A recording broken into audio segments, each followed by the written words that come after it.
बिस्मिल्लाहिर्रहमानिर्रहीम। क्लास 5 अज़ीज़ बच्चों, अस्सलामु अलैकुम। मेरा नाम मिस सहर है। मैं उम्मीद करती हूँ कि आप सब अल्लाह ताला के फ़ज़ल व करम से अपने घर में खैर व आफ़ियत से होंगे। मैं आपको इस्लामियात के लेक्चर जो हैं इसके बारे में बताया करूँगी, ये सेंड किया करूँगी। सबसे पहले आप सब बच्चे भी अपने नोट्स जो हैं ओपन कर लें, ताकि आपको भी पता हो कि आपने कौन से नोट्स पे, इस्लामियत के अगर नोट्स हैं तो आपने उस नोट्स पे किस वर्क को करना है और कौन से वीक में आपने उस काम को मुकम्मल करना है।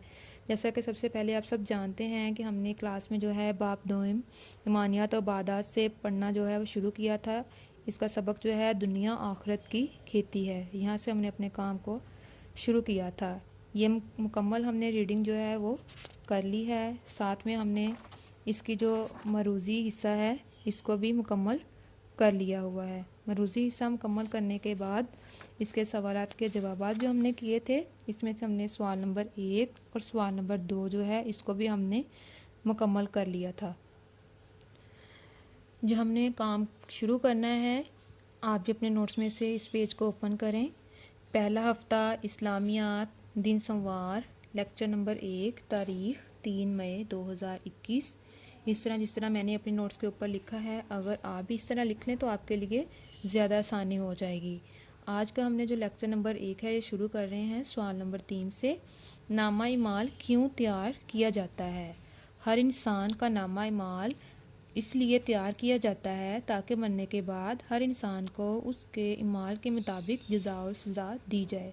इमाल के मुताबिक जज़ा और सज़ा दी जाए कि अगर हम इंसान दुनिया में अच्छे काम करेंगे तो हमें आखिरत में जज़ा के तौर पर जो है वो दोज़ख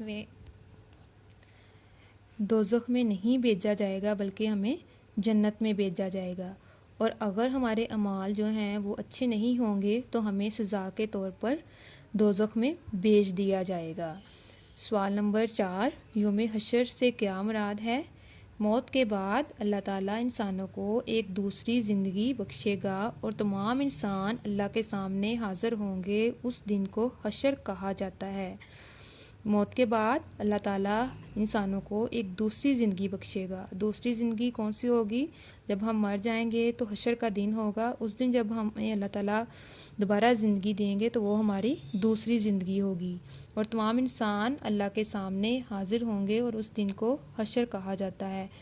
हम सब इंसान फिर मौत के बाद जब ज़िंदा होंगे, तमाम इंसान अल्लाह के सामने हाज़िर होंगे, उस दिन को हशर कहा जाता है। हशर यानी क़यामत का रोज़ होगा, जिस दिन हमारे इमालनामा जो हैं उनका वज़न किया जाएगा और हमें जैसा हमारा इमाल होगा उसके मुताबिक हमें जन्नत और या फिर जहन्नम में भेज दिया जाएगा। अज़ीज़ बच्चों, आज का जो हमारा लेक्चर नंबर 1 है उसमें हम ये 2 क्वेश्चन जो हैं इसको मुकम्मल करेंगे और इन 2 क्वेश्चंस को मुकम्मल करने के बाद आपने इनका होमवर्क भी करना है।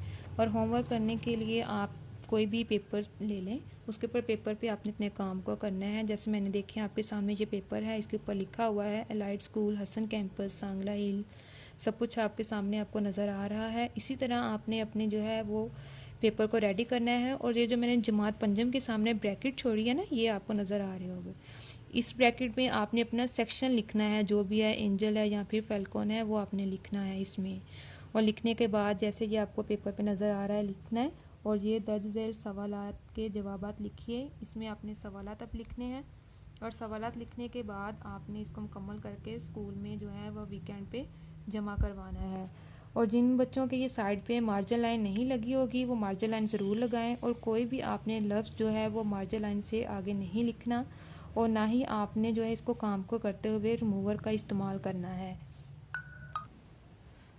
कोई भी बच्चा अपना काम जो है वो मार्जिन लाइन के बगैर ना लिखे और ना ही रिमूवर का इस्तेमाल करे, जैसा कि मैंने आपको पहले भी बताया है। अगर आप ऐसा करेंगे तो आपको पता है कि आपका काम जो है वो नीट नहीं होगा। इस काम को आपने इसी तरह मुकम्मल करके इसको जमा करवाना है। आज का हमारा यही काम है। अल्लाह हाफिज़।